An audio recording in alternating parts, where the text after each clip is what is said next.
Stop looking at the barbarians at the gate. Stop looking at the corruption in the Senate.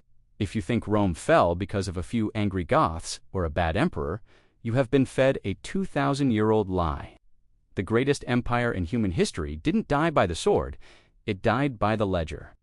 What if I told you that the collapse of Western civilization wasn't an accident, but a mathematical inevitability engineered by the banking elite of the ancient world? What if the poverty, the skyrocketing cost of bread, and the destruction of the middle class in 400 AD were not symptoms of the fall, but the cause of it? And here is the most terrifying part.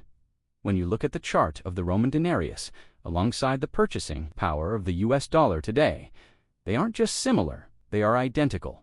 We are watching a rerun. You feel it every time you go to the grocery store. You feel it when you look at housing prices that make no sense compared to your wages. You feel it in that gnawing anxiety that the money in your bank account is melting like an ice cube in the sun. That is not inflation, that is theft, and the playbook they are using to rob you today was written in Latin 2 millennia ago. Before we expose the architects of this collapse, I need to know who is awake in this community. Where are you watching from? And have you noticed prices jumping in your local area just in the last month? Drop your city and what you're re-seeing in the comments right now. Let us get a record of the real economy down there. And if you want the unfiltered truth about money that the history books conveniently forgot to teach you, hit that subscribe button right now. We are breaking the seal on the financial archives. Let's burn the lie down. To understand the robbery, you have to understand the vault. In the beginning, the Roman economy was an absolute powerhouse. Why? Because their money was real. Under Emperor Augustus, the Roman denarius, the standard daily wage for a laborer or soldier, was a beautiful thing. It was approximately 4.5 grams of pure silver. It was 95% to 98% pure. This meant that if you were a Roman citizen, your labor was stored in something that had intrinsic physical value. You could take that coin to India, to China, to Germania, and it was worth something because the silver was the silver. It was a trustless system. You didn't have to trust the emperor. You just had to weigh the coin. But governments, whether they are wearing togas or bespoke Italian suits, have a fundamental problem. They love to spend money they do not have. Rome had a massive military. They had infrastructure projects. They had a growing welfare state known as the cura unknowne, free grain for the masses, to keep them docile, but Augustus ran out of silver mines. He hit a hard limit. He couldn't just find more money. So the bureaucracy faced a choice. Choice A, austerity. Spend less, shrink the military, stop the free handouts, and live within your means. Choice B, cheat. They chose to cheat. It started slowly, almost imperceptibly. Under Nero, yes, the guy who fiddled while Rome burned the silver content was reduced from 98% to about 94%. Now, think about that. If you are a shopkeeper in Rome, do you notice a 4% difference in the weight of a coin? Probably not. Nero took that 4% of saved silver, melted it down, and minted millions of new coins that didn't actually represent new value. He essentially created free money for the state by stealing 4% of the value of every existing coin in your pocket. Sound familiar? This is exactly what happened in 1913 with the creation of the Federal Reserve, and more aggressively in 1971 when the US dollar was taken off the gold standard. The moment the currency was detached from a physical constraint, the clipping began. But today, they don't click coins, they click a mouse. By the time of Emperor Marcus Aurelius, the wise philosopher king, the silver content had dropped to 75%.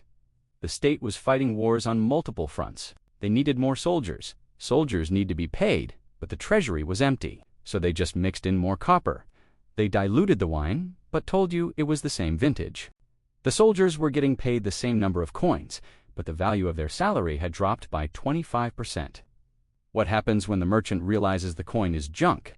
He raises the price of wheat. He raises the price of tunics. The Roman government called this correction treason. They blamed greedy merchants. They blamed speculators. They blamed everyone except the mint. Sound familiar? We hear the same rhetoric today. Corporate greed causing inflation. Supply chain issues. Putin's price hike. They will blame the weather before they blame the printing press. By the time Emperor Septimius Severus took the throne around 200 AD, the mask was off. He famously told his sons, "Enrich the soldiers and scorn all other men." To do this, He debased the currency down to 50% silver. The Roman middle class began to evaporate. The savings of a lifetime, which used to be able to buy a farm, could now barely buy a cow. The middle class isn't a natural phenomenon. It is an economic anomaly that only exists when money is sound. When money dies, society bifurcates into two groups: the ultra-rich who own the assets and the serfs who live hand-to-mouth. The Roman population felt the squeeze. They worked harder, they worked longer hours, but their standard of living kept plummeting. They couldn't understand why. They were running on a treadmill that was speeding up, powered by the imperial mint. Sound familiar? If you feel like you are working harder than your parents did but own significantly less, you are not crazy. You are a victim of the exact same mechanism. You are a citizen of Rome, 200 AD, watching the silver melt away while the emperor throws games at the Colosseum to distract you. But here is where the story shifts from incompetence to conspiracy. For years, historians told us that the emperors were just stupid, that they didn't understand basic economics, that they were accidentally destroying the currency out of desperation. That is a lie. They knew exactly what they were doing. The proof lies in a specific financial pivot that occurred in the 3rd century. This is the smoking gun. This is the moment the Roman state declared war on its own people. As the currency became worthless, little more than copper, washed in a thin layer of silver, the Roman government continued to pay its debts, its soldiers, and its workers in this junk currency. They forced the populace to accept it at face value under penalty of death. But, and this is the twist that should make your blood run cold, when it came time to collect taxes, the Roman government refused to accept their own currency. You heard that right. The government said, "Here, take this denarius. It is worth 1 day of labor." But when the tax collector knocked on your door, he said, "I don't want that trash. I want gold. I want goods in kind. I want wheat. I want cattle." The government admitted, by policy, that their money was a lie. They created a one-way valve. Trash money flows down to the people. Real assets flow up to the state. This wasn't inflation. This was liquidation. They were draining the physical wealth of the empire, the land, the gold, the crops, and replacing it with tokens.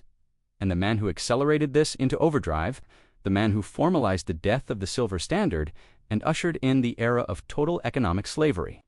You won't believe the name. It wasn't a barbarian. It wasn't a chaotic madman. It was the man history books call a reformer. The receipt is wilder than you think, and it leads directly to the double denarius, the financial weapon of mass destruction that broke the back of the world. Welcome to the dark heart of the beast, re-hypothecation. To understand this, let's use a simple analogy. Imagine you own a house. You go to the bank and take out a mortgage. You give the bank the deed to your house as collateral. The bank gives you cash. Simple, right? Now, imagine the bank takes your deed, walks across the street to another bank, and uses your deed as collateral to take out a loan for themselves. Then, that second bank takes your deed to a hedge fund and uses it again to make a bet on the stock market. One house, one deed. But 3 different institutions are counting it as an asset on their books. If you pay off your mortgage and ask for your deed back, the chain snaps. The second bank and the hedge fund suddenly realize their collateral is gone. Panic ensues. This is exactly what happens in the repo market and the Eurodollar system. But instead of houses, they use U.S. Treasury bonds. The U.S. Treasury bond is supposed to be the risk-free asset, the bedrock of the global economy. Banks hold them because they are considered as good as cash. But in the shadow banking world, these bonds are re-hypothecated lent out again and again and again to create leverage. This creates a massive illusion of liquidity. It looks like there is plenty of money in the system, but it's actually just a hall of mirrors. Let's look at the numbers, because math doesn't lie. Statistic number 1, the balance sheet explosion. In 2008, the Federal Reserve's balance sheet was under $900 billion. Today, despite recent attempts to reduce it, we are hovering near $7.50 to $9 trillion. That is a 1,000% increase in the base money supply in less than 2 decades. This isn't growth, it's dilution. The total value of the global derivatives market bets on the price of things is estimated to be over $1 quadrillion. That is a 1 followed by 15 zeros. To put that in perspective, the GDP of the entire world is only about $100 trillion. The financial casino is 10 times larger than the real economy. And what is the collateral backing that casino? U.S. Treasuries. Statistic number 3, the overnight reverse repo on RRP. At its peak in 2023, the Fed was absorbing over $2.5 trillion per night in the reverse repo facility. This means there was so much excess cash sloshing around, and nowhere safe to invest it, that banks were literally giving it back to the Fed overnight just to earn a tiny yield. It proves the market is broken. There is too much cash and not enough good collateral. Statistic number 4, the interest expense. This is the nail in the coffin. As the Fed raised rates to fight inflation, the interest on the U.S. national debt exploded. In 2024, the U.S. government spent over $1 trillion just on interest payments. We are now spending more on servicing our past debt than we spend on the entire U.S. defense budget. Statistic number 5, the M2 money supply. During the pandemic response, the M2 money supply spiked by 26% in a single year. This is a statistical anomaly never seen in U.S. history. This is why your eggs cost double. It's not corporate greed, it's monetary debasement. Here is the mechanics of the trap. The U.S. government runs a deficit. They spend more than they make. To cover the gap, they issue Treasury bonds debt. The Federal Reserve and the commercial banks buy this debt. The banks use this debt as collateral to gamble in the derivatives market via re-hypothecation. If the value of those bonds drops, which happens when interest rates rise, the banks get a margin call. They have to put up more cash. If they don't have the cash, they have to sell the bonds. If they sell the bonds, the price crashes further, causing more margin calls. This is a doom loop, a death spiral. In March 2020, this doom loop started. The Treasury market went no bid. The most liquid market in the world evaporated. The Fed had a choice: let the banking system collapse and face a Great Depression 2.0, or print trillions of dollars to buy the bonds that nobody else wanted. They chose to print. They became the dealer of last resort. This effectively nationalized the bond market. The price of money is no longer set by supply and demand. It is set by a central planning committee. This is the definition of a command economy, not a free market. By stepping in, they saved the banks, but they condemned the currency. They transferred the insolvency of the private sector onto the public balance sheet. They saved the vampire by feeding it the blood of the host, the American taxpayer. This system is parasitic. It relies on the constant expansion of debt to pay off previous debt. It's a Ponzi scheme. And like all Ponzi schemes, it requires new money to keep flowing in at an exponential rate. The $9 trillion debt trap isn't just a big number. It's a wall. The Fed is trapped. If they raise rates to fight inflation, they crash the banking system, and the government goes bankrupt on interest payments. If they lower rates to save the banks, inflation roars back and destroys the currency. Checkmate. They are trying to walk a tightrope over a volcano, juggling hand grenades, and the wind is picking up. The illusion of stability is maintained only by the belief that the Fed has tools left, but the data shows they are out of ammo. The soft landing they promise is a mathematical impossibility. You cannot taper a Ponzi. You cannot gently deflate a bubble that encompasses the entire world. We are entering the end game. The modern financial system is faster, more interconnected, and more leveraged than at any point in human history. In 2008, it took weeks for the contagion to spread. Today, with algorithmic trading and 24/7 digital settlement, a collapse can happen in the blink of an eye. The Silicon Valley bank run happened in hours. The next one will happen in minutes. The debt trap is not a theory. It is the operating system of the world economy. The $9 trillion on the Fed's books is the tombstone of the free market. You have to understand the psychology of denial.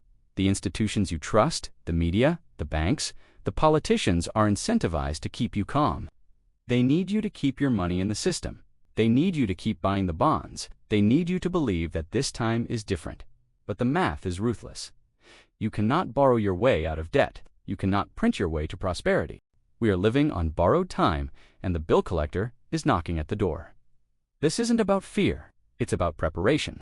It's about understanding that the volatility we are seeing is not a bug.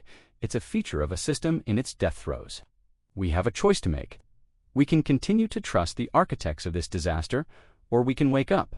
We can diversify, we can educate ourselves, and we can refuse to be the collateral damage in their game of musical chairs. Do not listen to what they say. Watch what they do. Watch the gold accumulation by central banks. Watch the insider selling by CEOs. Watch the emergency liquidity programs. I leave you with this question. If the system was truly fixed after 2008, why did they need to print $9 trillion to keep it alive? Are we wiser now, or are we just walking the same path into the abyss, only this time in better suits? If you found value in this deep dive, do not just click away. Share this video. Send it to someone who thinks the economy is fine. We need to wake people up before the clock hits midnight. I'm your name, and this is the unfiltered truth. Hit subscribe, turn on notifications, and I'll see you in the next one.